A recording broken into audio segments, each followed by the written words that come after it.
Pronto? Lá não vai. Então podemos continuar. Então, eu vou repetir o último parágrafo, talvez alguém tenha perdido. Também houve quem me chamasse de louco por rejeitar o convite que então recebi de José Nivaldo Cordeiro para publicar as minhas obras completas pela editora Nobel, uma empresa de enorme prestígio e com pontos de distribuição em todo o país. Do ponto de vista comercial, a oferta era tentadora, mas preferi ficar com a Realizações, precisamente porque ali não se tratava apenas de publicar livros, mas de publicá-los como parte e sob a orientação de um projeto cultural mais vasto.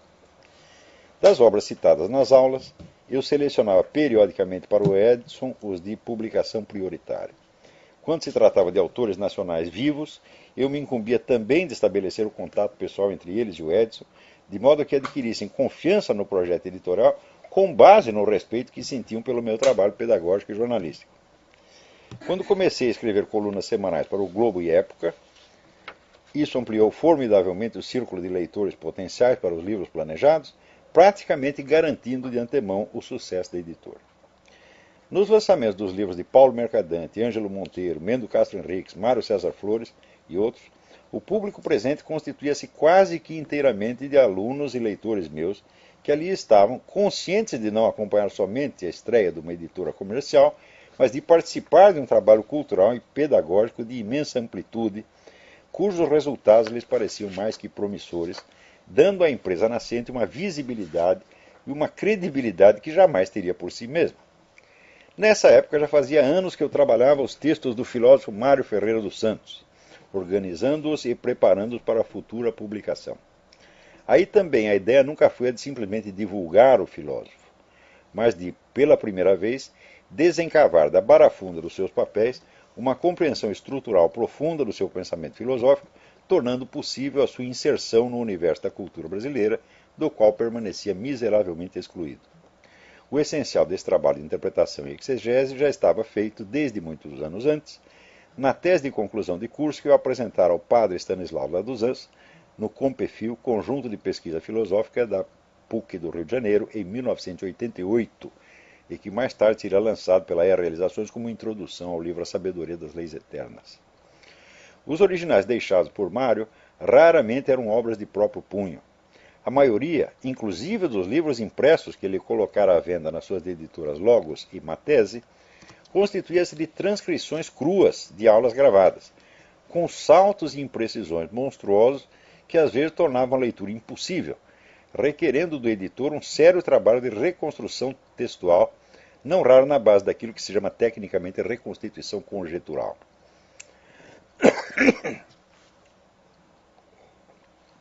Coisa impossível de fazer sem um conhecimento aprofundado não só da obra do filósofo, mas de toda a tradição escolástica na qual ele se apoiava. Tendo dedicado anos a esse estudo, eu compreendia que mesmo os livros publicados em vida do filósofo não podiam ser simplesmente reeditados, nem mesmo na base de um cotejo das várias edições, mas deveriam ser tratados como meros rascunhos para a produção de textos definitivos, como geralmente se faz no caso de cursos transcritos. Isso é, como se geralmente se faz em países civilizados. Né? Os exemplos que orientavam a minha concepção editorial aí eram o da edição canadense dos Topics on Education, de Bernard Lonergan, e de parte das Collected Works de Eric Voegelin, em que a reconstituição textual havia custado anos de esforço a toda uma equipe que conhecia profundamente o pensamento desses filósofos. Eu estava consciente de que no Brasil ninguém estava preparado para fazer trabalho similar com os textos do Mário Ferreira, exceto eu mesmo. Sabia também que não poderia realizar a tarefa sozinho e que precisaria preparar um grupo de meus alunos para que dentro de alguns anos pudessem participar do trabalho sob a minha direção. Logo antes de mudar para os Estados Unidos, meu último trabalho na Realizações foi a conferência de apresentação do livro do poeta Ângelo Monteiro, Escolha e Sobrevivência. A plateia que lotava o auditório constituía-se quase por inteiro de alunos e ex-alunos meus, o que bem mostra a origem e fundamento do suporte mercadológico que possibilitava a existência da editora. Antes de viajar, deixei com Edson de Oliveira uma lista dos próximos livros que deveriam ser publicados. Na mesma ocasião, combinamos prosseguir o seminário de filosofia em transmissões pela internet. Então logo me instalei na Virgínia, começamos as transmissões, mas desde o início a coisa deu problemas, porque, contrariando as minhas recomendações, o Edson, em vez de usar algum programa simples de videoconferência, preferiu montar um esquema caríssimo e ineficiente, com equipamentos especiais, que acabou se revelando um desastre. Durante 2 anos, com paciência de beneditino, consistia em dar aulas que eram interrompidas a cada 10 minutos para reajustes do equipamento, abusando da paciência da plateia e fazendo-me perder 1000 vezes o fio da exposição. Semanalmente, eu repeti o conselho: jogue esse equipamento fora, demita o técnico e use algum programa simples, como Skype ou Ustream. Gradualmente, a plateia foi diminuindo de 100 para 80, 60, 30 e, por fim, 10 alunos. Aí minha paciência acabou. Com a ajuda do Silvio Grimaldi e do Luiz Filides, montei o atual seminário de filosofia, que logo se revelou um sucesso espetacular, com um público fiel de milhares de alunos e aulas que prosseguem normalmente até hoje, sem qualquer problema técnico notável. Quer dizer, eu pulei de 10 alunos para mais de 1000, né? E continua crescendo. Diante disso, o Edson teve então uma crise de ciumeira vaidosa, como quem imaginasse que era minha obrigação preferir antes o fracasso ao seu lado do que o sucesso por conta própria. Continuou pagando honestamente os direitos autorais dos meus livros e DVDs, seja dita bem da justiça, mas foi mostrando cada vez mais uma disposição teimosa de fazer o contrário do que eu lhe recomendava. A coisa chegou ao nível do insuportável.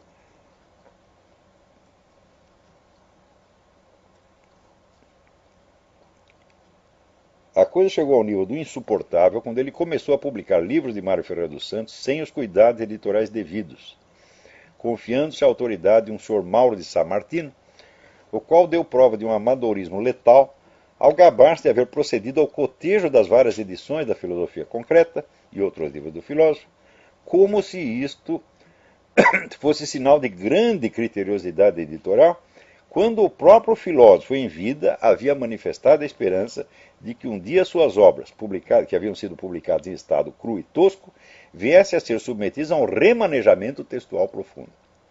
Como se fez, por exemplo, no caso do curso do Bernard Loner, como se fez com os últimos volumes do Eric Voegelin, que foram todos obtidos a partir de curso transcrito. Quer dizer, não é uma transcrição e você confere várias edições da mesma transcrição. Isso é um negócio inteiramente absurdo, né? Você tem que gerar um texto a partir do rascunho, a partir do material bruto, né? Quando o Edson me anunciou que havia comprado os direitos autorais de 50 livros do Mário Ferreira, a Enciclopédia das Ciências Filosóficas praticamente inteira, acreditei que ele teria o bom senso de confiar o trabalho de preparação dos textos a mim e ao grupo de alunos que eu estava treinando para isso, e que àquela altura já tinham 2 inéditos quase prontos. Um deles, a Teoria Geral das Tensões, indispensável para a compreensão da filosofia do autor, que é uma série de notas que o Mário deixou assim como que em fichinhas separadas para ser montado. Quer dizer, o trabalho ali, primeiro, você tem que captar a verdadeira ordem dos textos, né? Segundo, você tem que completar as sentenças, sentenças truncadas, outras coisas assim, né? Para grande surpresa minha, ele me retrucou que não, que ia publicar os textos no estado em que estavam, no máximo consentido num cotejo de edições como o que Sá Martino fizera para a Filosofia Concreta. Respondi que isso era um crime contra a cultura brasileira e contra a memória do maior dos nossos filósofos, e avisei que se ele cumprisse o seu desatinado propósito, eu não hesitaria em denunciar o empreendimento como a fraude que era. Sem que fosse preciso um rompimento formal, compreendi que daí por diante já não era possível trabalhar com realizações. Notem que durante todo o tempo da nossa colaboração, mostrei paciência e tolerância para com os erros do Edson, seja o de produzir edições demasiado caras, como se o nosso público fosse a entojadíssima elite paulistana, seja o de dar aos livros uma distribuição limitada e precária, tornando-os praticamente inacessíveis fora de São Paulo, seja o de reter indevidamente por mais de 10 anos o material gravado do Seminário de Filosofia, ao qual prometera dar uma edição similar à da História Essencial, seja ainda o de se gabar pelas minhas costas de méritos inexistentes.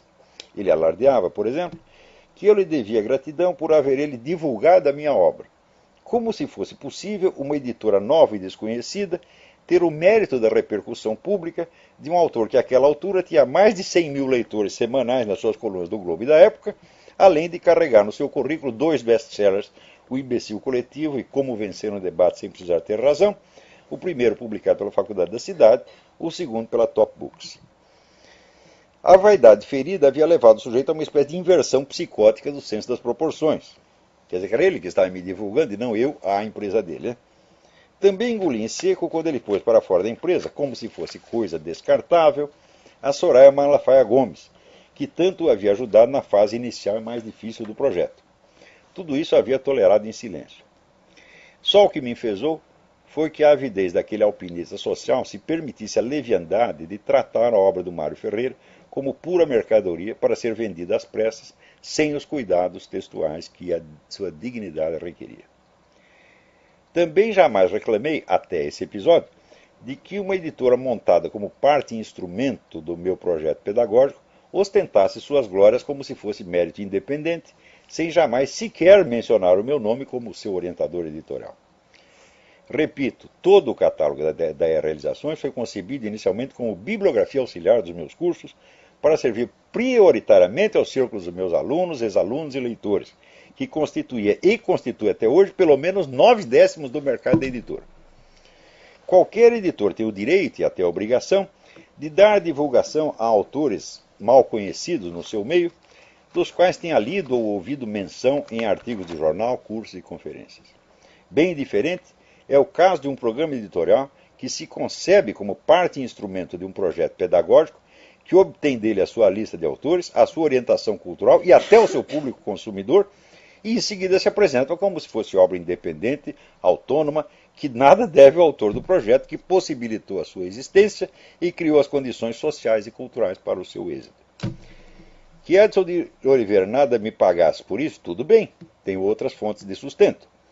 Que, porém, ocultasse sistematicamente o meu nome no instante mesmo em que dá prosseguimento ao programa editorial nascido dos meus cursos, é coisa de uma desonestidade e de um cinismo intoleráveis.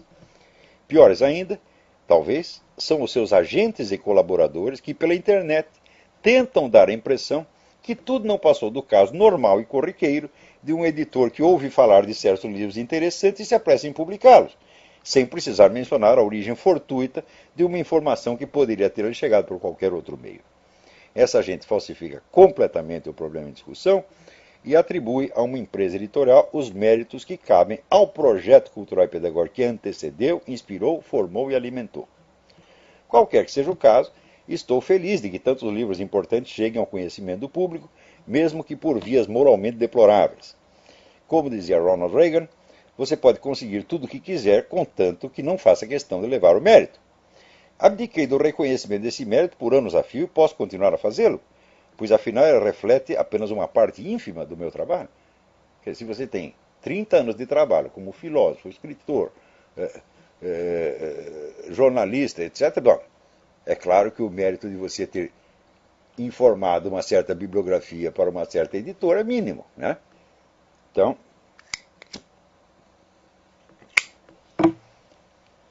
o que não posso continuar suportando é que 10 anos de gravações do Seminário de Filosofia, não menos de 10.000 páginas de transcrições, permaneçam inacessíveis ao público, já que o Edson nem publica esse material, nem o devolve ao seu legítimo proprietário.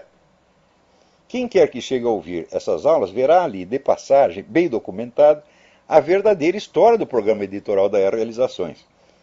Programa que não foi, senão, vamos dizer, um subproduto do próprio curso. Uma história que, pelo visto, não convém muito à falsa imagem que a empresa criou. Desejo boa sorte à Realizações, porém, mais que isso, desejo desenterrar e divulgar 10 anos do meu trabalho que a empresa vem escondendo. Agora, você pode até alegar, não, mas ele não me encaminhou um pedido oficial. Mas como pedido oficial? Se você tem um contrato comigo para publicar certas coisas e não publica, decide não publicar, porque até o contrato já venceu, você que tem a obrigação de devolver. Mas devolver imediatamente, sem discussão, no mínimo devolver. Não é isso? Então, esse foi exatamente o que aconteceu. E é por isso que nós estamos aqui enfesados com a Realização. Não é porque publica os livros que eu recomendei e falo, o que é isso, pô? Eu acho que é muito bem de publicar. Tá certo? O problema não é este. O problema não se tratou de sugerir um livro ou outro aqui.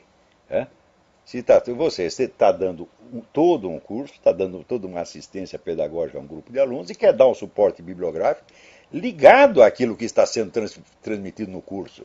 Quer dizer, não é um negócio de soltar o livro assim na praça sem mais nada. Não. Para cada um desses livros, meu filho, eu dei várias aulas. De maneira que aquilo está inserido dentro de um quadro interpretativo que eu formei e que justamente prepara o terreno para a absorção desse livro. Como no caso do Mário Ferreira. Digo para vocês que antes da minha introdução à sabedoria das leis eternas, o Mário Ferreira era absolutamente incompreensível, porque era uma maçaroca, assim, disforme, informe de textos. Então, eu fiquei 8 anos lendo aquela coisa e captei então a coerência profunda do Mário e expliquei ali. Falei, bom, agora que você deu o índice, deu o mapa da mina, deu o caminho das pedras, agora ficou mais fácil entender o Mário. E era a mesma coisa que eu estava fazendo com esses autores. Não é questão de soltar livros, não. É colocá-los dentro de um lugar específico na cultura brasileira, com uma função específica. Ou seja, não é um projeto comercial, gente. Isso é um projeto pedagógico. Né? Muito bem. Então, encerrado esse assunto. Aqui, num dos programas passados, eu acusei o Daniel Fraga de haver usado indevidamente um trecho de programa meu para dar a impressão de que eu estava advogando a liberação das drogas. Muito bem. O vídeo que ele exibiu faz realmente isso, mas o Daniel Fraga informa que não foi ele que fez aquele vídeo. Então, está aí explicado. Quanto ao Daniel Fraga é abortista, é a favor, é liberacionista de droga, está muito errado nessas coisas tudo. Porém, isso aí não tira o mérito das análises excelentes que ele fez sobre a política petista. Porque no Brasil é o seguinte, no Brasil as pessoas não são a favor de ideias ou atitudes, são a favor ou contra pessoas. E se o sujeito fez uma coisa que você não gosta, tem que ficar 100% contra ele. Fala, mas isso é coisa de maluco. Além de cair naquela regra do Goethe, né? Que os senhores conversam sobre coisas e os escravos conversam sobre pessoas. Então no Brasil é tudo uma conversa de mentalidade escrava, de gente que assim, você não é a favor disso, daquilo, você é a favor de fulano ou a favor de ciclano. Você gosta do fulano? Quantas vezes me perguntam isso? Você gosta do fulano? Você gosta disso? Que é isso, porra? Então, isso aí é a pergunta que se faz quando é conversa de namoro, está entendendo? Você gosta da fulaninha? Eu gosto. Você gosta da fulaninha? Não, essa não. Aí sim, mas escuta, eu não estou aqui para namorar com o Emir Sader, eu não estou aqui para namorar com o Caio Navarro de Toledo, ou com qualquer outro desses camaradas, tá entendendo? Também não estou aqui para namorar com o Daniel Fraga, então não faz sentido perguntar para mim se eu gosto dele ou não. Eu vou dizer uma coisa para você, eu gosto de todo mundo, menos o cara que eu cuspo em cima. Eu pessoalmente não tenho absolutamente nada com o cara, contra o cara. Nada. Se eu estou descendo o cacete nele é porque eu quero que ele se corrija, porra. Às vezes, a correção implica humilhação. Só pela humilhação o sujeito faz se corrigir. Então é humilhação pedagógica. Aqui, está aqui minha mulher que está presente, minha filha está presente, elas são testemunhas. Eu nunca brigo por motivo pessoal. Por motivo pessoal, o sujeito pode vir, pode me sacanear, pode me roubar, quanto ele já não fez isso. Pode me chamar de filha da puta, pode me chamar de quem quiser. Eu não. Eu engulo em seco e rezo pelo cara e pronto, acabou. Eu só entro em briga quando a coisa tem uma relevância cultural, moral, política ou religiosa excepcional. O Edson aguentei 1000 coisas sempre quieto. Quando ele mexeu no Mário Ferreira, eu falei, peraí, o Mário Ferreira não é questão de honra minha, é questão de patrimônio nacional, isso não é para brincar. É sempre assim, quer dizer, se é por um motivo relevante, meu filho, eu brigo, eu posso até matar e morrer, não me incomodo com isso. Agora, se é por coisa minha, eu tenho uma explicação muito simples, uma explicação metodológica para isso. Dentro da imensa variedade das personalidades humanas, variedade do ser humano, é absolutamente impossível, é materialmente impossível que elas todas se harmonizem umas com as outras. Sempre você vai ter uma margem de conflito inevitável. Tá certo? Então isso quer dizer que a maior parte das coisas com que as pessoas ficam ofendidas não corresponde a erros morais objetivos, mas apenas a uma coisa que as desagradou. Ora, tem alguma lei, tem algum mandamento divino que diz é proibido desagradar o Olavo? Ou é proibido desagradar o Caio Navarro de Toledo? Ou é proibido desagradar o Daniel Fraga? Qualquer outro? Fala, claro que não. Então significa que você desagradar as pessoas, pisar no pé delas, geralmente não é uma ofensa moral objetiva. O cara não está, a pessoa que faz isso não está violando nenhum mandamento, não está violando nenhuma lei, nada, está apenas pisou no seu calo. Então, quando é esses casos, meu filho, vocês têm que relevar, vocês têm que perdoar imediatamente. Não é nem perdoar, fala, não há nem o que perdoar, isso aí é uma bobagem. Né? Então, reserve a sua ira para as coisas que têm importância objetiva, porque daí você vai amar o que tem de ser amado, odiar o que tem de ser odiado, e não ficar distribuindo amor e ódio a esmo de acordo com, né, os pulinhos que os espermatozoides estão dando dentro do seu saco. Não deixe o seu espermatozoide tomar a decisão por você. O seu espermatozoide, o seu óvulo, sei lá, qualquer porra, tá entendendo? Né? A sua bile, qualquer fator orgânico. As pessoas se irritam, geralmente, eles têm uma irritação corporal. Eu vi esse pessoal que escreve contra mim, quantas vezes eles não dizem, não, isso aí me embrulha o estômago, me dá ânsia de vômito, eu fico doente. Quer dizer, eles expressam uma repugnância física pela minha pessoa, a qual jamais se aproximaram. Né? Então, claro que isso é sintoma de histeria, meu Deus do céu. E é por causa disso, eles querem optar entre pessoas, querem amar ou odiar. Fala, meu filho, seus amores de ódio não são da minha conta. Hein? Vão contar isso lá na sua casa, vai contar para sua sogra, vai contar para sua mulher. Eu não quero saber dessa porra, tá entendendo? Vamos conversar coisa séria, coisa elevada. Né? Então, os camaradas, por isso é o seguinte, por isso é que só escrevem besteira. Né? Então, olha aqui, cada coisa que acontece. Eu vou ler para vocês aqui um artiguinho que eu acabei de mandar para o Diário do Comércio. Não, a transmissão está normal? Tá? Então, tá bem. Tem alguém na linha? Alô, quem é?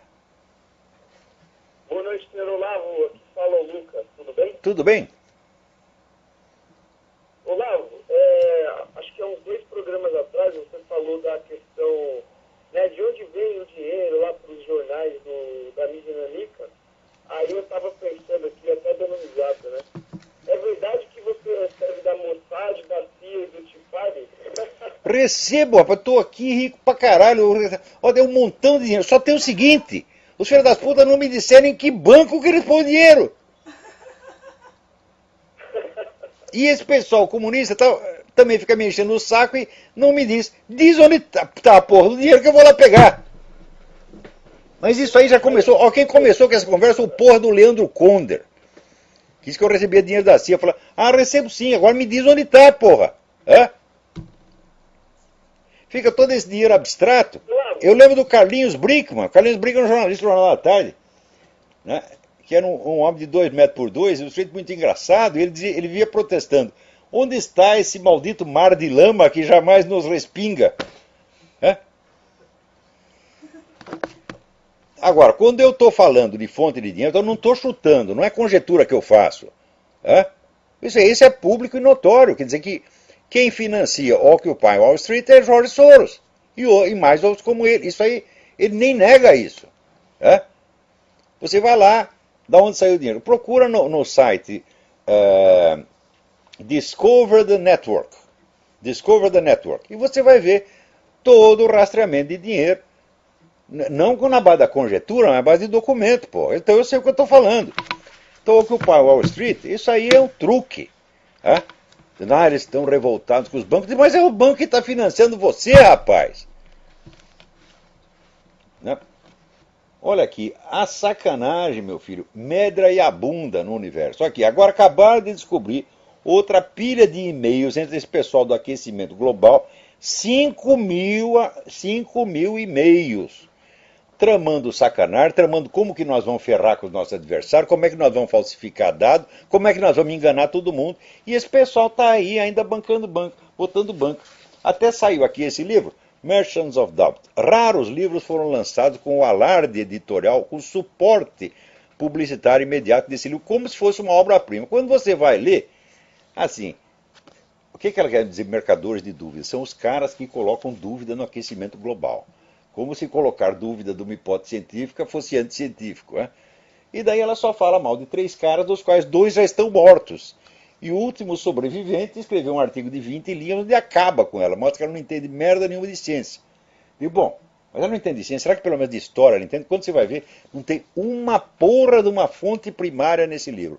Nada, não tem um documento, é tudo de segunda mão. E, ó, só que isso aqui, tá, Al Gore está por trás da promoção desse livro. Então, quer dizer, mesmo depois de totalmente desmoralizados, os caras ainda botam um banco. Mas é assim, esses caras, quanto mais eles apanham, mais empombado eles ficam. Tá aí aqui, Justiça condena Caio Fábio por falsificar documentos para incriminar inimigos do PT. Ele fez isso em 1998. Agora estourou o pepino. Né? Também está lá, o Ziraldo foi condenado por desviar dinheiro, tá certo, de um projeto. Né? Esse pessoal é sempre assim, são os caras que vivem dando lição de moralidade para o país. Quando você vai ver, meteram a mão em dinheiro público, porra. Ou então ganharam dinheiro para fazer uma fraude como essa. Ora, porra. Ora, o meu dinheiro eu sei de onde sai, eu sei de onde vem. O meu dinheiro vem do meu trabalho jornalístico, vem das contribuições que os meus alunos fazem, tá certo? E para o sustento dos nossos funcionários do Instituto, tem 2 amigos meus, amigos de 30 anos, que dão algum dinheiro de vez em quando. Né? Não posso dizer o nome deles, porque eles pedem para não contar, tá certo? Mas também não é nenhum dinheirão do jeito, não é dinheiro como esse que rola para ir para essas pessoas, não. Não é dinheiro do Jorge Soros. Né? Agora aqui, você vê como as pessoas estão loucas. No estado de Ohio tem um garoto de 8 anos que os pais perderam a guarda dele. Por quê? Porque o garoto estava gordo. Veja, gente, o projeto de nova civilização mundial que esses filhos das putas estão criando. Onde o Estado se imiscui em tudo, tudo, tudo. As liberdades individuais estão acabando. Hoje em dia, por exemplo, meu filho, você não tem o direito de visitar o seu filho na escola. A escola pode barrar a sua entrada. Né? Você não tem o direito de decidir se tem aí 2 tratamentos possíveis para o seu filho. Você não tem o direito de escolher qual tratamento que ele vai ter. E assim, o negócio está ficando dessa maneira. Né? E tem gente que acha lindo. O Occupy Wall Street está pedindo mais disso, mais controle estatal. Agora, a quem interessa o controle estatal? Aos grandes grupos econômicos que podem arcar com a despesa disso. Se não acontece como aconteceu no Brasil. Você vê mais controle estatal, mais imposto, as pequenas empresas vão tudo para as picas e só sobram os grandes grupos estrangeiros. E dizem que e os caras ainda têm a cara de pau de chamar isso de anti-imperialismo. Puta que pariu. Me mostra um prejuízo de 20 centavos que toda essa esquerda brasileira tenha dado algum dia aos grandes grupos econômicos internacionais. Nenhum puto. Nada. Só brasileiro perdeu com isso. O pessoal estrangeiro está tão contente. Por que você acha que a mídia internacional inteira, que pertence a esses caras como Rockefeller, Soros, etc. O Soros é dono de não sei quantos, 40 e tantos jornais aqui, e não sei quantos canais de TV. Né? Todo esse pessoal está aplaudindo, achando o Lula maravilhoso. Por quê? Porque ele está tomando dinheiro deles? Ora, porra! Agora os caras dizem, anti-imperialismo, anti-imperialismo. Ó, socialismo é mentira, socialismo é trapaça, socialismo é vigarice, e não é de hoje, pô. Você tem aí 200 anos de história já para mostrar como é que é. Agora que os meninos não podem ficar gordo mais, não pode ficar gordo, não pode comer batatinha, né? Peraí, tem mais alguém na linha? Alô, quem é? Oi, Olavo, a ligação tinha caído e eu acabei não conseguindo fazer a pergunta. Então faça. E vai até de encontro ao que você falou aí do menino gordinho. Olavo, você acha que esse pessoal de esquerda andou lendo muito aquele livro em 1984 e agora estão... Não, o contrário, 1984 foi inspirado neles. Por quê? Porque George Orwell era um militante esquerdista. Ele lutou na Guerra da Espanha ao lado dos esquerdistas, e daí viu a merda que eles faziam.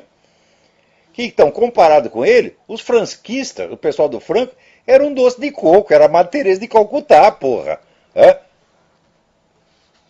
Porque eu li de novo o 1984, mais tentando identificar aí as questões do que acontece hoje em dia, e você nota que até o uso da linguagem, né, a manipulação da linguagem, dos idiomas, a questão do rastreamento, deles quererem saber tudo que você faz, depois usarem isso... Eles têm a obsessão do controle total. É daí que surge a palavra totalitário.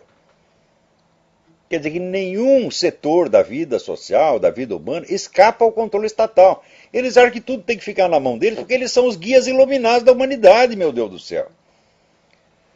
Então, olha, outro dia eu estava vendo aí duas gravações que apareceram no YouTube, em que a psicóloga, como é que chama a mulher? Peraí, deixa eu perguntar aqui. Ana Beatriz Barbosa. Barbosa da Silva. Explica o que é um sociopata. Você vai lá, vê a descrição do sociopata e vê se não é essa turma. Hã? Você pega ali, por exemplo, o Zé Dirceu, eu digo, mas a descrição bate perfeitamente. Pega essa turma, metade do parlamento é sociopata. Agora, o sociopata, como ela explica, o sociopata não é doente mental. O sociopata é uma pessoa doente moral, pessoa que não é capaz de ter sentimentos morais. Ela pode até conhecer as regras morais, mas não tem os sentimentos correspondentes. Né? Então, e na quase totalidade dos casos, são pessoas sedutoras, encantadoras, todo mundo gosta, e muito hábeis, tá certo? Então, você vê assim, a cara de pau com que esse pessoal mente é uma coisa impressionante. Então é claro que isso é sociopatia. Só que o público ingênuo, né, admira essas pessoas. Então, é por isso que está esta merda, tá entendendo? Ele começa a fazer aquilo que o livro cita, ele chama lá de duplo pensar, eu até achei interessante a forma como ele colocou, que o Estado muda os fatos do passado sem como verdade absoluta. Mas muda mesmo. Você conhece a história da Enciclopédia Soviética, que cada nova edição da Enciclopédia Soviética, em vez de acrescentar, eles tiravam. Tiravam até na fotografia. Tinha lá a fotografia, por exemplo, né, o dia da vitória da Revolução Russa. Está lá, né, Lenin, Trotsky, Stalin, etc. O Stalin caiu de desgraça, eles apagaram a foto do Trotsky, como se ele não estivesse lá. Quem falava que estava era louco, é isso, né? Claro. Como que você vai negar? Está na enciclopédia. E hoje em dia esse negócio está muito mais fácil ainda, porque concentrou a mídia, gente. Eu repito isso toda vez, a pessoa não presta atenção, não avaliam a gravidade disso. A mídia mundial, praticamente inteira, foi toda comprada pelo pessoal do grupo Bilderberg nos últimos 30 ou 40 anos. Então está tudo concentrado. A opinião que você lê no Estadão é a mesma que sai na Folha, é a mesma que sai no New York Times, é a mesma que sai no Le Monde, é tudo igual, porra. Quando eu comecei a trabalhar no jornalismo, não era assim, você tinha concorrência. Você tinha jornal de direita e de esquerda, tinha jornal pró e contra, eles brigavam entre si, faziam concorrência para ver quem chegava primeiro na notícia. Hoje não. Hoje é assim, o que um publica é o que todos publicam. Então é controle da opinião pública. Isso é manipulação, isso não é jornalismo de jeito nenhum. O jornalismo morreu, gente. O que sobra é um pouquinho aqui, um pouquinho ali. Eu agradeço a resposta, parabenizo novamente pelo trabalho e informo que eu estou indo ali comer um Big Mac porque eu estou muito magro. Um abraço para todos. Faz muito bem, desde que não seja o meu cachorro. O Big Mac, compra quantos quiser. Né? O Big Mac ingênuo é capaz de ele não ter experiência da vida, é capaz de ele deixar você fazer isso sem ele saber o que é. Alô, tem mais gente aí na linha. Alô? Alô? Sim, quem é? É Márcio, aqui de Campinas. Márcio de Campinas, minha terra. Tudo bem aí? Tudo bem, professor? Professor, rapidamente, eu sou aluno de engenharia geral de campo e, como o senhor vem falado sempre aí, né, eu sempre disse que tá tudo dominado lá pela esquerda, né? Outro dia eu estava fazendo na faculdade, a mocinha do DCE chegou para mim e falou, você já votou nas eleições do DCE, né? Eu falei, ainda não, quantas chapas são? Elas são duas. Eu falei, qual que é a conservadora de direita? Ela olhou com a cara assim, de novo. Ela nem sabe o que é isso, uma chapa de direita? Mas quantos anos isso? Agora, acontece o seguinte, na Universidade do Paraná, a direita ganhou uns anos atrás, agora no 11 de agosto ganhou, na Universidade Federal de Minas Gerais. Quer dizer, esse pessoal encheu tanto... Ninguém no Brasil quer fazer um movimento direitista, mas esse pessoal enche tanto o saco que eles estão criando uma direita. Por pura reação, porra. Quer dizer, é cagada atrás de cagada, mentira atrás de mentira, trapaça atrás de trapaça. O saco nacional não aguenta mais. Eu disse isso para ela justamente para ter essa reação aí, né? Depois eu disse para ela, bom, então eu não tenho... Não é nem que o pessoal seja direitista, é que eles não aguentam mais. Exato. Né? E eu falei para ela, perguntei, olha, então não tem como eu ser representado. Ela falou, olha, eu não sou de esquerda. Ela falou, mas eu tenho bons argumentos. Eu falei, peraí, você não é de esquerda? Você é a favor da polícia no campo? Ela falou, claro que não. Eu falei, bom, então, como eu sou de esquerda? Você está representando, está sendo representado. Agora, pior do que as escolas é o seguinte, são os sindicatos de jornalistas. Há 40 anos, nenhum sindicato na eleição tem uma única chapa que não seja esquerdista. Quando eu comecei a trabalhar nesse negócio, eu fui cooptado pela turma não era nem o Partido Comunista, já era a dissidência do Partido Comunista. Para eles o Partido Comunista não era suficientemente esquerdista. Então, tinha duas chapas, as duas pertenciam ao Partido Comunista, porra. Não era que as duas eram esquerdistas, não, as duas eram de comunistas. De maneira que não tem jeito de você perder, porra. Você ganha de qualquer maneira. E eles estão fazendo isso e todo mundo está caindo. Né? Será que dá tempo de eu ler aqui um artiguinho? Olha aqui. Em Miami, o chefe do Occupy Miami, né, é também o chefe da campanha Nuke Israel. Soltar uma bomba atômica em Israel. E o lema dos caras é o seguinte: judeus, voltem para os fornos. Hã? Esse é o chefe do Occupy Wall Street. E são esses os caras que chamam os outros de nazista, de fascista. Ah, vai tomar no seu cu, porra. Hã? Agora, aqui está lá, né? O presidente russo Medvedev está ameaçando bombardear, né, o escudo de defesa atômica dos Estados Unidos, né, e os Estados Unidos estão, minha gente, está em vias de entrar numa guerra sob a presidência de um traidor, de um vendido para o outro lado. Isso nunca aconteceu na história, porra. Realmente é a raposa tomando conta do galinheiro.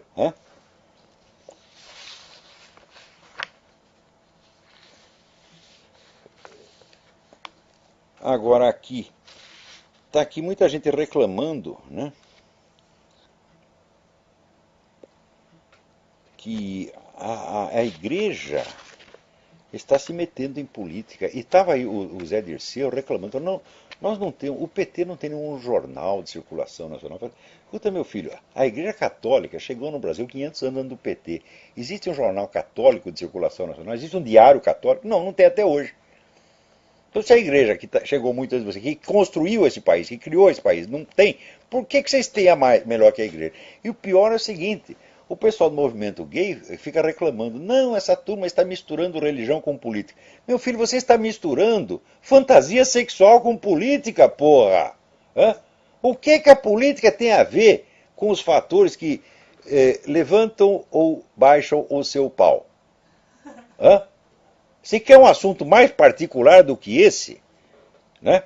Então, peru, meu filho, é uma coisa que você só mostra a pessoas que estão muito interessadas, você está entendendo? O que não é o caso do distinto público. Então ninguém quer saber os motivos da sua ereção. Eu fico, né, excitado com, sei lá, eu vejo um hipopótamo, né? Fico um tesão danado. Né? Eu vejo um buraco de fechadura, não aguento. Outro, eu vejo eu mesmo, eu me olho no espelho, tenho que tocar uma punheta. Meu filho, são fantasias sexuais. Se você tem atração sexual por homem, por mulher, por gato, por cachorro, por elefante, é problema seu. O que isso tem a ver com política? Agora, a religião tem que ver com política porque ela é a base da moral que é seguida pela quase totalidade da população brasileira. Então ela tem o direito de opinar na política, sim, tem o direito e a obrigação. Né? Agora aqui, chegou uma pesquisa, né, eu já até comentei, de que quanto menos nós sabemos, menos procuramos saber. Eu digo, mas isso aí está mais do que provado, porra. O brasileiro não quer saber nada, por quê? Porque ele já não sabe nada. Então, tudo o que eu falo nos meus artigos, na rádio, etc., sempre aparece um ignorante que nunca ouviu falar daquilo e por nunca ter ouvido falar, acha que é um absurdo. Né? Isso é o que se chama, na retórica antiga, argumentum ad ignorantiam. Quer dizer, a sua ignorância do caso passa a ser prova da validade das suas opiniões. Né? Agora, aqui, eu tenho que ler isso aqui para vocês, porra. Aqui, acabei, né, a respeito do seu Caio Navarro de Toledo. Eu escrevi 2 ou 3 artigos a respeito, mas eu vou ler um aqui para vocês. O artigo chama-se Pé de Banana. Ao me chamar de ideólogo da dita branda, o senhor Caio Navarro de Toledo, que é um professor da Unicamp, exibiu uma vez mais aquela inépcia presunçosa e aquela mendacidade visceral, compulsiva, irresistível, que se tornaram requisitos essenciais para a admissão no seu clube de vigaristas acadêmicos.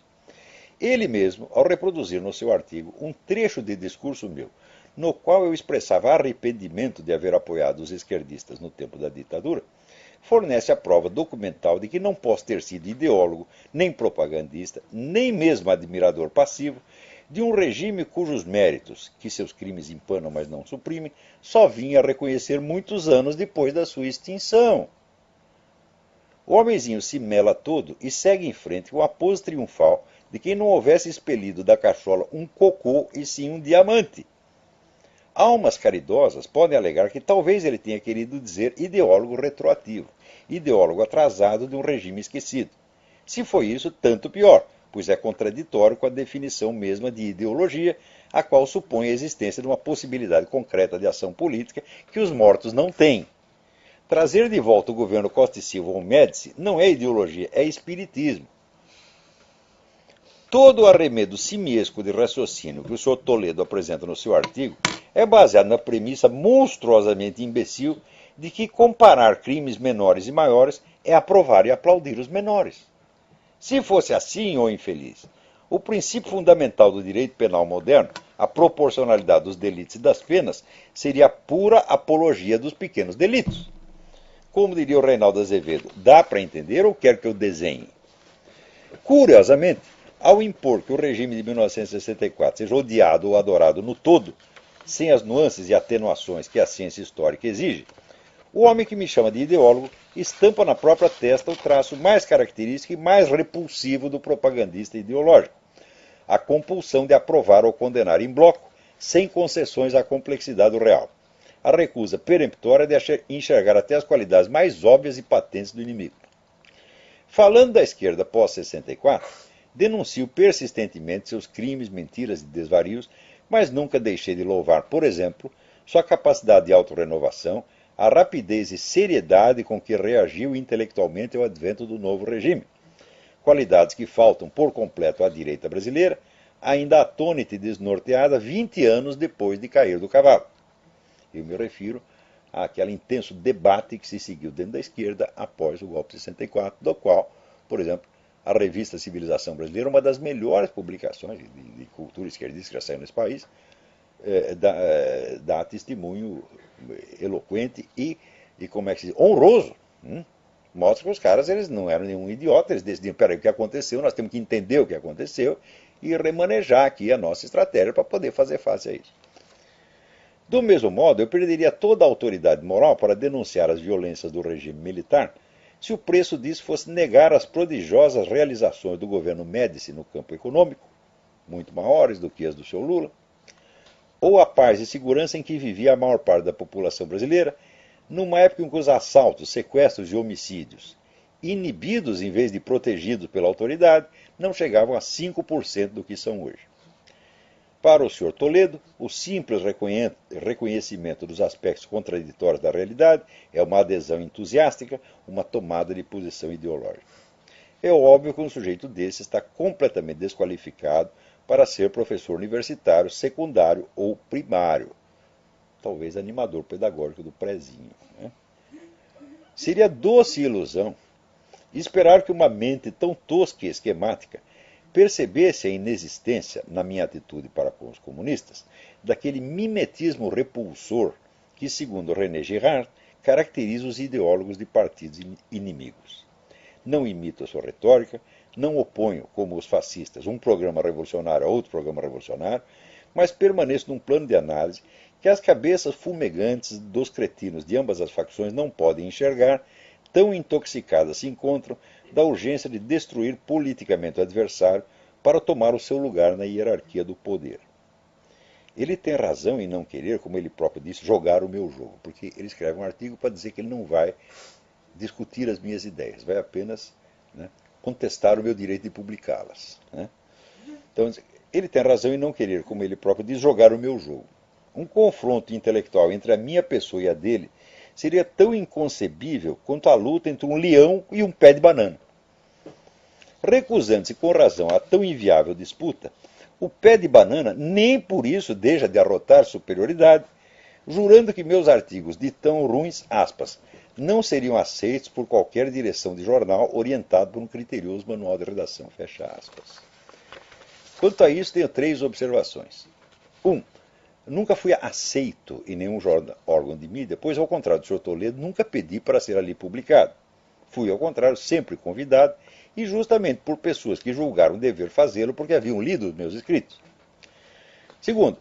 O Sr. Toledo diz que só escreve em blogs, mas estou aqui lhe oferecendo uma prova fisicamente visível de que escrevo no Diário do Comércio, sob a direção de Moisés Rabinovich. Sem favor nenhum, um dos mais competentes jornalistas brasileiros de todos os tempos.